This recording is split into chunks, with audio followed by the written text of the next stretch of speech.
beloved Boss Mike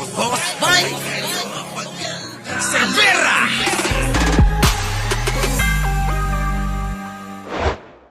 Tatalan niyang legal wife na si Elizabeth Zimmerman at partner na si Hanilet Avancenia, spotted din sa The Hague ang kanyang rumored girlfriend na si Cagayan de Oro City Councilor Joylene Girly Balaba. Nabigong bisitahin ni Balaba ang dating Pangulo sa kulungan dahil sa istriktong visitation rules ng ICC. Pero sumama ito sa mga Duterte supporter na nag-camp out sa labas ng detention facility. Dumali rin si Balaba sa birthday celebration ni VP Sara kung saan na-meet niya si Zimmerman. Inendorso ang bise o nang bise si Balaba noong midterm elections at tinawag pa itong mommy sa isang campaign rally. Yon, si Mami. Mukhang welcome na welcome ito mga kababayan. Ano? Mukhang welcome na welcome ito sa pamilyang Duterte. Si Hanilet kaya, bakit hindi kasali? Di ba kayo nagtataka kung si nanay ni Sara na si Zimmerman at etong si Balaba, mga kababayan, nagkita na, bakit si Hanilet wala? Yan ang nakakapagtaka, mga kababayan. Eto na, mga kababayan. Dahil nga dyan, mga kababayan, eto na. Mukhang nahahati na sa dalawa, etong kampo nila. Iba pa, yung mga vlogger nila. Eto, pakinggan ninyo. May pinaglalaban si Maharlika. Sino kaya? Baka naman si Hanilet ang pinaglalaban niya. Di ba? Eto na. Kalat ng taong ito na siya ay may power pa. Siya Mga kababayan ko i-analisa ninyong maigi kung ano yung sinasabi ni Maharlika. Para bang mga kababayan oo, kakaiba Wisely Mateo, live na live tayo, hindi na tayo nagre-replay. Ito na mga kababayan ko. Pasok! Maharlika, banatan mo. Sino ba babanatan mo at sino kinakampihan mo? Pasok! dahil pinakakalat ng taong ito na siya ay may power pa, siya ay bidabidahan. Kailangan niyang sirain ang pamilya ng mga Duterte. Kailangan niyang sirain si Miss Hanilet Avancenia para sa personal niyang interes. Which is, babae ito wala ka ng power. Itong taong ito, kung matino ang taong ito, siya kasi talaga punot dulo Saan ka kumuha ng pera? Yun ang tanong ko sa'yo. Totoo ba? Saan galing yung 30,000 euros, girl? Saan galing yung 30,000 euros para magbayad ng mga iro? Kailangan niyo itong malaman. Hindi ko to pwedeng itago. Tatanungin kita sa... Hindi pwedeng itago dahil nakalantad na yan So ngayon mga kababayan, malinaw na malinaw ang kinakampihan ni Maharlika, si Hanilet Avancenia. Sabi niya, di ba? Paano na ito mga kababayan? Labanan na ba ito ng mga kabit ni Duterte? Kita nyo naman, naku, dalhin mo na rito yung pipirma. Bebe, kasi na-late sige na, ito na, tuloy! Saan ka kumukuha ng pondo? Bakit kailangan mong iwanan ang iyong mga chikiting? Kung mahal mo ang pamilya mo, ilang oras silang nagbas? Kita nyo, bakit iniwanan mo ang iyong chikiting? Ikaw pa ay pumunta ng The Hague, Grabe ang pagmamahal niya. Yun lang yun, mga kababayan. Mahal na mahal niya at pinapakita niya na yung pagmamahal niya talaga. Baka naman dahil dito sa nabalitaan na si Digong ay gagawa na ng will, gagawa na ng will, baka mawala siya. Ang gusto yata ng ibang kabit sarilinin lang yung mamanahin Wag naman ganon, mga buhaya. Pagbigyan nyo naman yung iba na nagmahal din sa kanya. Di ba?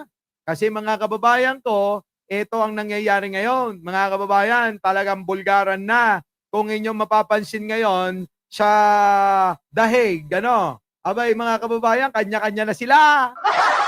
At ito pa, pati yung mga nandito sa Pilipinas na vlogger, nakikisaw-saw pa. Kaya sasawsawan na rin natin mga kababayan. Dahil mahilig naman si Digong sumausaw sa iba-iba. Grabe, matindi. Galit na galit itong si Maharlika.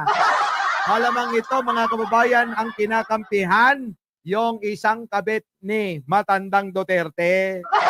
Dahil pinakakalat ng taong ito na siya ay may power pa, siya ay bidabidahan. Kailangan niyang sirain ang pamilya ng mga Duterte. Grabe ka naman, sisirain agad.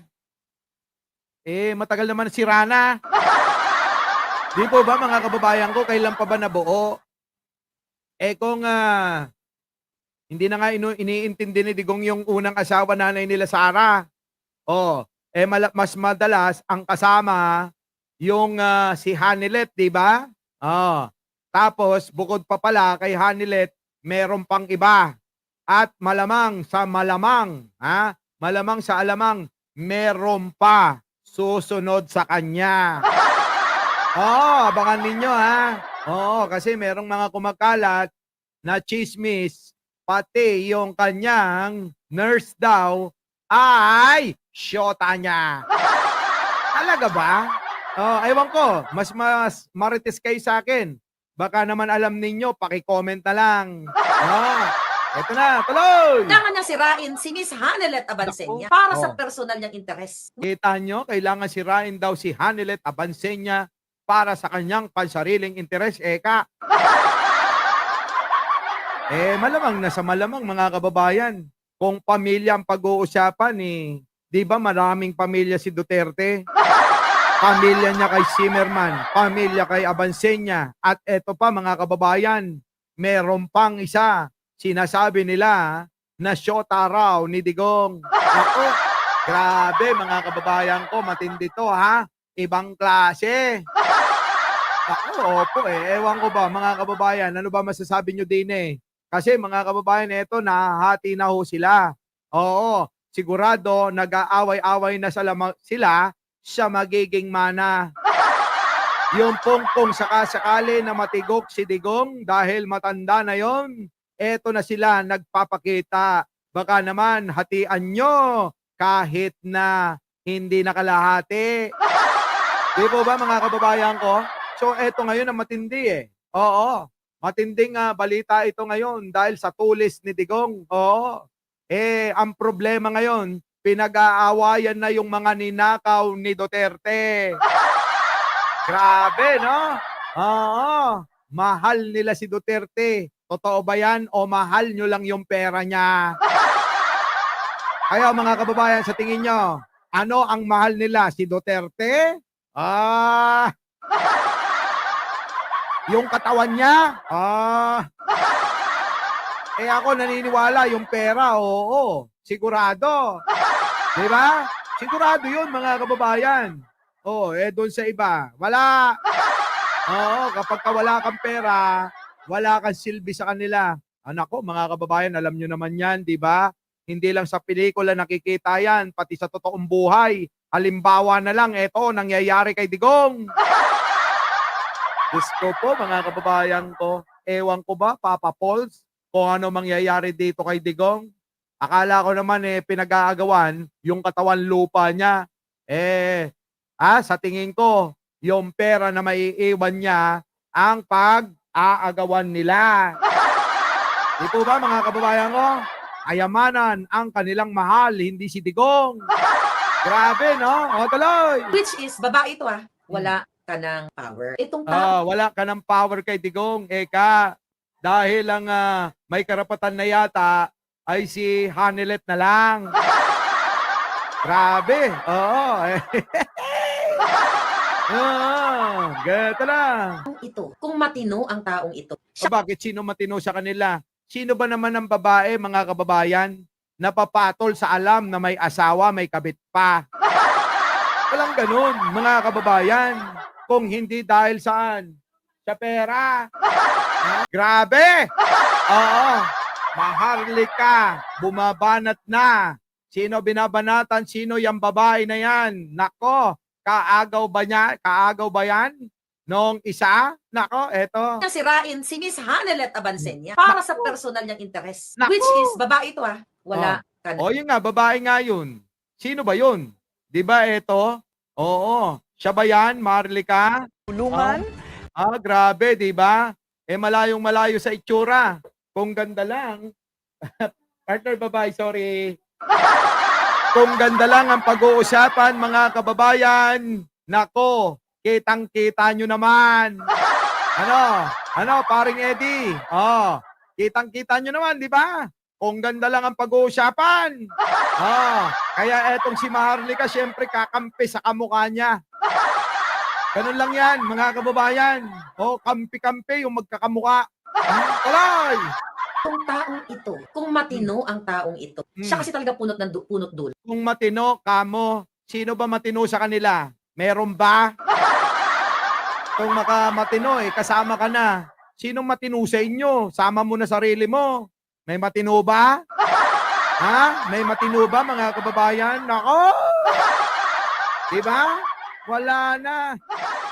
Boss Mike, pirma na ba ng pamana? Ewan ko kay Digong kung pumirma na.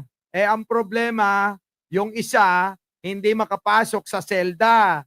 Kasi mga kababayan, baka pinipigilan, hindi makausap si Digong para naman hilingin, baka naman may pinangako yun. Na kapag ka, mga kababayan, wala na, abay meron siyang mana. Baka lang naman, baka lang naman. Kaya eto, nanggagalaitin na. Mga kababayan, kampi-kampi na sila. Nako! Saan ka kumuha ng pera? Yun ang Tanungin mo, saan pakukuha ng pera yan? Grabe.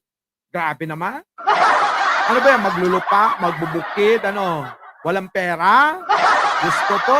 Tuloy. tanong ko sa'yo. Totoo ba? Saan galing yung 30,000 euros, girl? Saan galing? Di ba naman yung 30,000 euros? Magkano lang yun, Maharlika? Ikaw, sa dinadanas nyo ngayon, dahil kayo'y namamalimos na lang sa OFW, ang ginagawa ninyo, biruin nyo, mga kababayan, magpapa-entrance na lang sila, 35.90 euro. Walang ya kayo. Yung pa-entrance ninyo sa event ninyo, para sa para saan yun? Para makapang-bully lang kayo. Tapos, sisingilin nyo yung mga uto-utong mga OFW. Kita nyo naman yung presyo, 35.90 mga kababayan, hindi pa ginawang 36. Halatang-halatang minamarket. Marketing strategy ba ikanyo? Anak ko, eksperto ko dyan. Yung bang mga kababayan ginagawa nila, 35.90, may dagdag na 90, hindi pa ginawang buo. Naku, marketing strategy yan. Inuoto na kayo. Tapos yun lang yung ipapamalas nila. Yung sayaw na parang tanga. Wala mga kababayan mahihina talaga ulo. Sa bagay, kukonti naman yung dumalo. Yung dumalo, sa kanilang palabas, mga kababayan, kakapranggot lang. Kaya malamang nalugi pa yan. Oo. Biruin mo sila mga kababayan, naniningil-ningil na. Para saan? Para pangkain yung dalawa ni bakla. Kakahiya. Di na kayo nahiya sa mga OFW. Ikaw, OFW ka rin dati. Nung nag-vlog ka, dahil sanay ka na sa mga bayad sa'yo, tinigil mo na pagtatrabaho mo. Ngayon, umaasa ka na lang sa mga nagbabayad sa'yo. Malamang, baka mamaya binibigyan din ito nung isang bebe ni Duterte. Kaya ngayon, mga kababayan, ito trabaho. Todo paninira. Paninira ng paninira kung sino yung iuutos sa kanya. Ganyan ang style. Oo, ng mga ito, mga kababayan. Kung sino ang magbibigay ng kwarta, yun ang kakampihan nila ni Nita's Vlog. Live na live tayo. Oo. Wala nang replay. Oo, live na lahat to. Diba? Ayan, makiliti Diba? 35.90 euro. O kita mo, marketing strategy. Kunyari, mura kasi 35.90. Mga kababayan ko, yung style na ganyan, lumang-luma na yan. Oo, marami na akong kinita sa ganyan. Ay, grabe. Maharlika. Yung style nyo, pwede ba mag-seminar kayong dalawa? Tawagan mo ko, isi-seminar ko kayo. Marketing strategy, walang binatbat yan. Oo, panahon pa ng dinosaur yan. Ngayon, balikan natin tong pinaglalaban mo. Sino ngayon ang kinakampihan mo sa mga bet ka ni Duterte. Tuloy. galing yung 30,000 euros para magbayad ng mga iro. Kailangan nyo itong malaman. Kayo rin naman, nagpapabayad. Ano sabi ni Marlica? Ulitin mo.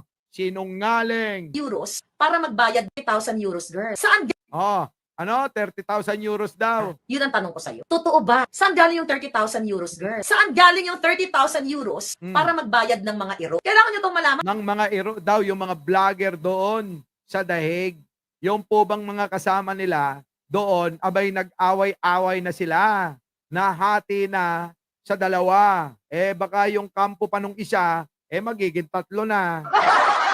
So 3 ng party sila. Oo, kanya-kanya na silang kuha ng vlogger nila na puputak para sa kanila sa social media. So ngayon, sino kaya ang nakakuha kay Maharlika? Di ba? Sino kaya ang nakakuha kay Maharlika? Alam nyo na. Di ba? Alam nyo na. Tuloy. Hindi ko to pwedeng itago. Tatanungin kita, saan ka kumukuha ng pondo? Bakit kailangan mong iwanan ang iyong mga chikiting kung mahal mo ang pamilya mo? Ilang oras silang Kita nyo mga kababayan, Ito talaga matindi, pati pamilya, pati anak, dadamay niya kahit mga musmus, kaya nadidimanda. Yan ang problema sa iyo, Maharlika. Kaya ka nadidimanda kasi pati yung walang kinalaman dinadamay mo. Kita mo? Ayan, tuloy. Baka sa susunod, didimanda ka na rin nung kung sino man yung babae na tinutukoy mo. Tuloy. nagbas para pumunta sa Hague para magpakita ng support sa Pangulong Duterte. Pero binastos po sila ng mga iro doon nitong babaeng ito. Kaya hindi ko to palalagpasin. Siya Binastos. Binastos. Parang hindi naman ganun yung nangyari, Maharlika. Hindi ganun yung nangyari. talaga yung punot dulo ng lahat. Dahil meron siya dadalang pondo na tinatanong ko sa kanya sino nagbigay sa'yo dahil di ka naman mayaman eh. Para magkagulo, para tratuhin, hindi ko to papayagan. Hindi kita Hindi daw niya papayagan. Bakit? Kabit ka rin ba? Kung makapagsalita si Maharlika, akala mo siya ang asawa. Grabe, no? Mga kababayan, hindi nyo ba nahalata? Si Maharlika, kung magsalita pa, daig pa niya yung asawa. Para bang hindi ko papayagan ito, Eka. Bakit? Tanong ko, asawa ka ba ni Digong?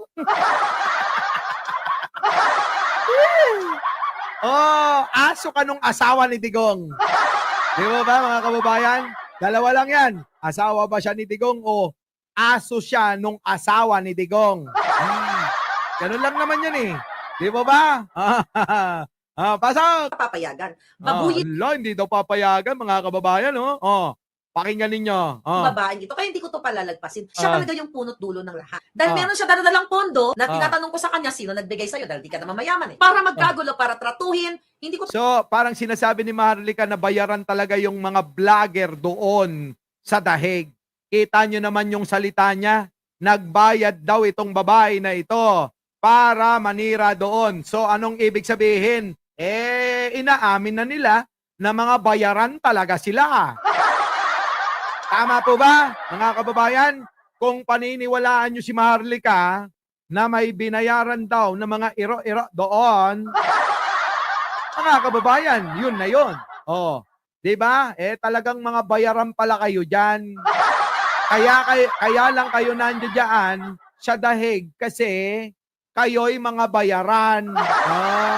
Yun pala yun. Nagkakapera sila, sabi ni Maharlika. papayagan. Hindi kita papayagan. Kita mo, minura pa niya, mga kababayan. Hindi kita papayagan. Oo, inang-ina ka. Sabi niya, mga kababayan, Oo, hindi kita papayagan. PI ka, sabi niya. Kita nyo? Ulitin natin. To, pakinggan nyo. Na tinatanong ko sa kanya sino nagbigay sa'yo dahil di ka naman mayaman eh. Para magkagulo, para tratuhin, hindi ko to papayagan. Hindi kita Kita nyo? Nagmura pa, mga kababayan. Galit na galit siya. Sabi ko nga, mga kababayan, si Maharlika daig pa asawa ni Digong. Matindi, no? Matindi tong away na to, mga kababayan. Nagmumura na sila eh. papayagan. Babuyin mo ang maisog Europe, DDS Europe, Germany, Paris, dahil hindi mo matanggap na wala na kayo o wala na ka na sa power. Nadulas! Sabi niya mga kababayan, oh, hindi mo matanggap na wala na kayo. Ah! Nag-break ba sila, Maharlika? Oo, nadulas na siya mga kababayan. Hindi daw matanggap na wala na sila. Alaka. Oo. Away-away ng mga betka. Grabe, no? Grabe, oh. Ito, pakinggan ninyo, ha? Pakinggan nyo maigi. Talasan ng pandinig. Oh. Paris, dahil hindi mo matanggap na wala na kayo o wala Oh, kita nyo? Hindi mo matanggap daw kung sino ka mang babae ka. Oo, na wala na kayo. Sabi ni Maharlika. Ay, bistado mga kababayan. Oo, bistado na ha. O, sino ang babae na tinutukoy dito? Yung babae ba na pumunta kamakailan doon na ano, napabalita na bet ka rin ni Digonyo. Tandaan nyo mga kababayan ko, iyaan ang ginawang pantira kay Estrada noon. Itong pagiging mahilig sa babae. Sabi nila, kapag ka ikaw ay maraming asawa, sigurado magnanakaw ka sa bayan kung ikaw ay naninilbihan sa gobyerno.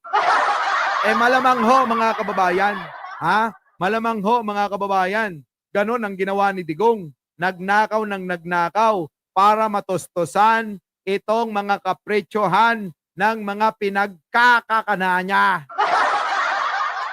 Grabe, no, mga kababayan, matindi. Oo, matindi. Di ba, Mami Terry? Grabe, no? Josie Tango, no? Leticia Bingcamino, Brenda Borton, Makilite, Lori Ramos, Susan San Agustin, Ate Mars, bahala kayo. Sige, tuloy. Ulitin nga natin doon. Sa napapamura pa to. Dahil meron siya dadalang pondo na tinatanong ko sa kanya, sino nagbigay sa'yo? Dahil di ka naman mayaman eh. Para magkagulo, para tratuhin, hindi ko to papayagan.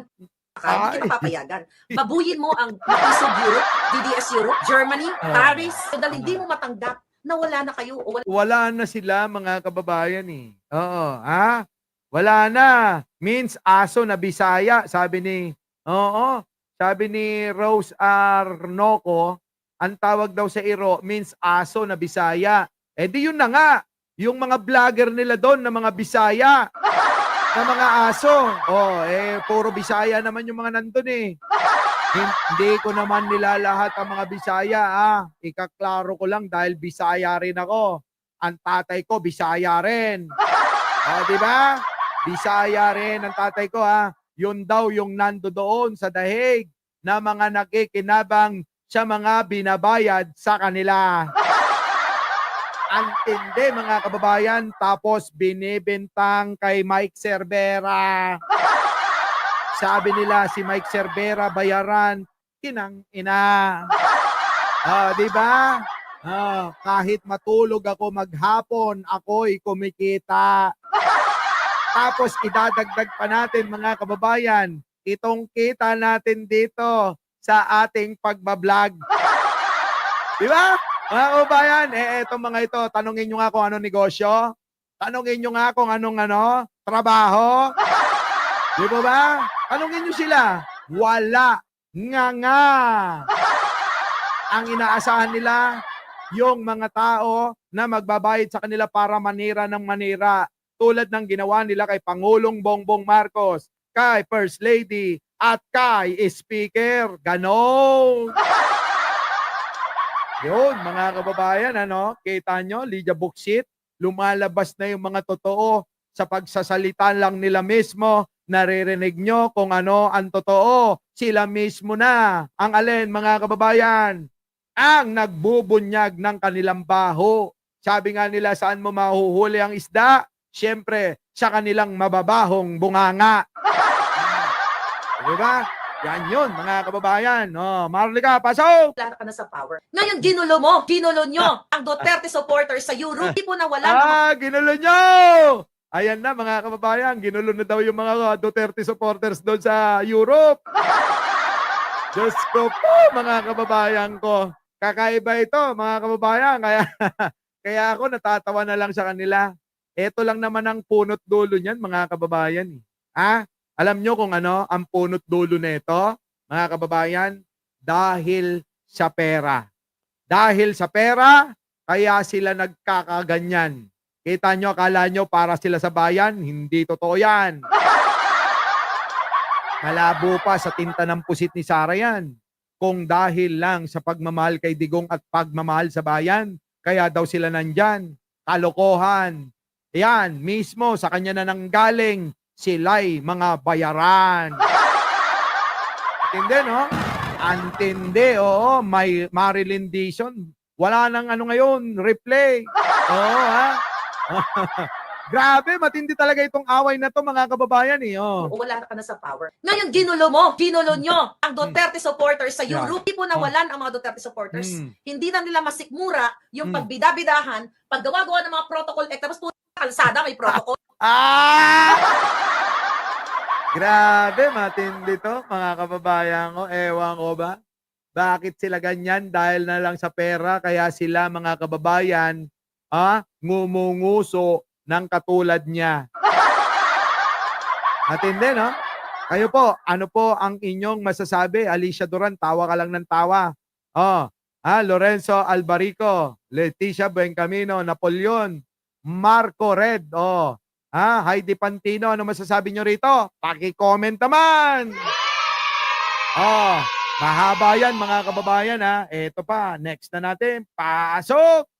Ko? Sino ba talaga ang punot dulo ng mga kadyatahan ito? Para malaman ninyo, yung mga kakampi niya, tumawag yan sa Hague, nagmamakaawa, nakausapin ko, etong si Ikaw naman, nag-invento ka na naman ng salita, eh. Sige. Alpotera. Si Alpotera, ayaw niya makipag-usap ng one-on-one. Ang tumawag, actually 3. Yung isa mataas ang posisyon, yung 2, vlogger. Ayan na, mga kababayan, kita nyo, binanggit na naman yung vlogger. Di po ba?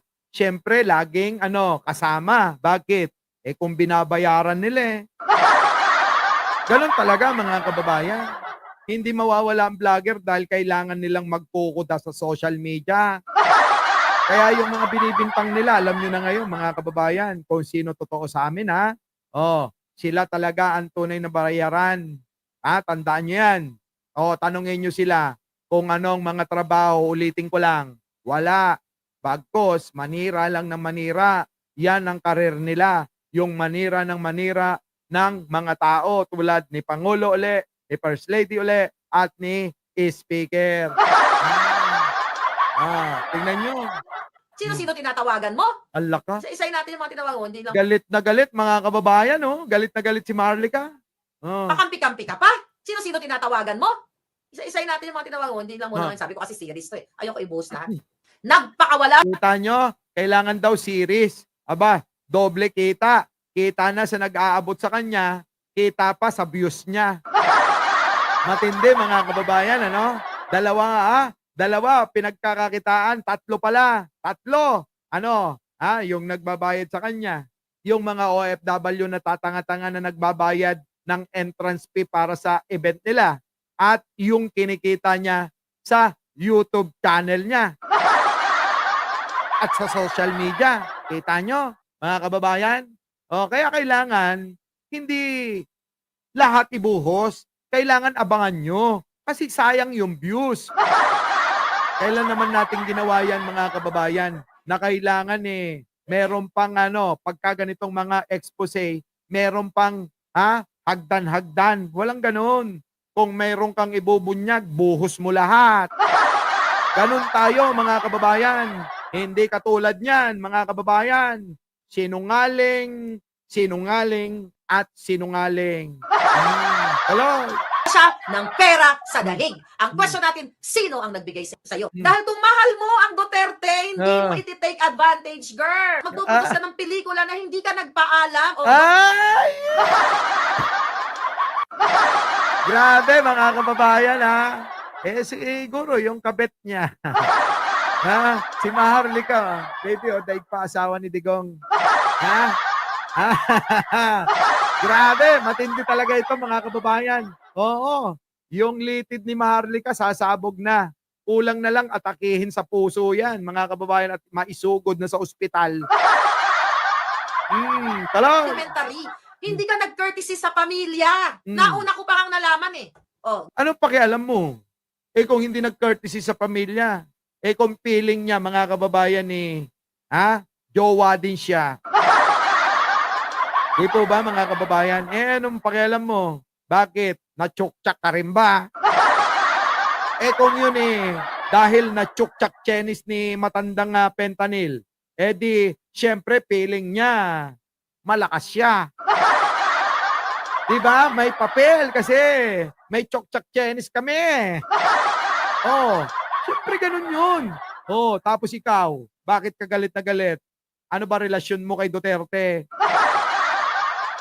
Diba? Aso ka lang naman, sabi nga ni Jen Angeles kanina. Hindi ka naman asawa. Bakit ikaw ang nanggigalaite? Ha? Mga kababayan, pansinin nyo ha. Tanungin ko kayo, kung hindi ito inutusan, hindi naman po siya yung asawa. Bakit po si Maharlika ang nanggigigil sa babaeng isa? Diba? Intindi, no, mga kababayan? Si Maharlika, manggigigil ba yan? Kung walang binibigay? Oh, isipin nyo maigi yan. Diba? Oh, tuloy. Galit na galit Gusto mo aminin ko? Ako nagchika. Kasi hindi ko kaya. Ako ang nagmarites. Kita nyo, mga kababayan, siya pa talaga pinanggalingan, bida-bida. Lagi namang ganun, bida-bida siya. Ewan ko ba, ba't hindi pa nabibisto ng mga DDS yan? Parang si Banat Bay lang. Diba? Parang si Banat Bay lang ho yung nakakabisto din Sa totoo lang, diba? Tuloy. Nalaman na ikaw ay magpo-produce. Mm. Di ba pinatigil kayo? Mm. Di ba pinatigil kayo ng kaibigan ninyo? You Mm. are for money, girl. You are not. Oh, di pare-pares kayo. Kung inaakusahan mo para sa pera pala yan, anong pagkakaiba nyo? Di ba? Sa tingin nyo, mga kababayan, kung para sa pera pala, yung sinasabi mo, anong pagkakaiba nyo? Di pare-parehas lang kayo?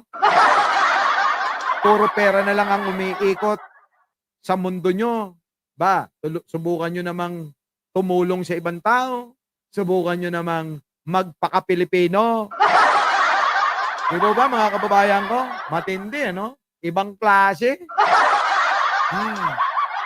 Sa totoo lang, yung mga nagtatanong dyan, bakit tayo dinidebunk natin to si Maharlika, idol ho ako niyan. Sa totoo lang. Oo, idol ho ako niyan. Sa totoo lang, gamit-gamit niya pa yung sombrero na binigay ko sa kanya. Ito mga kababayan, Okay, anong gusto niyo? Nakita nyo yan, MC, ibig sabihin yan, Mike Cervera. Alam nyo na ngayon, mga kababayan, mahilig ako mamigay ng sombrero. Ayan, suot-suot niya. MC, Mike Cervera. Alam nyo na ngayon, Kaya hindi ako mabanatan yan, mga kababayan, kasi alam niya na totoo kong kaibigan. Uy, anong ex? Hindi ako Huwag naman. Hindi ko siya type, pwede ba? Ayoko siya, magaspang ang balat. Grabe, di ba? Ayan MC.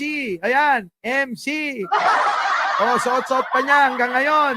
Kaya nga hindi makasagot sa akin yan ganon. Hindi Michael Kors yan. Mike Cervera. Alam nyo na, nung araw, mga kababayan, namimigay ako niyan. Si Arnold Lopez nga, nakakuha ng dalawa yan di ba? Ay, nako, mga kababayan ko. Our beloved Boss Mike Cervera.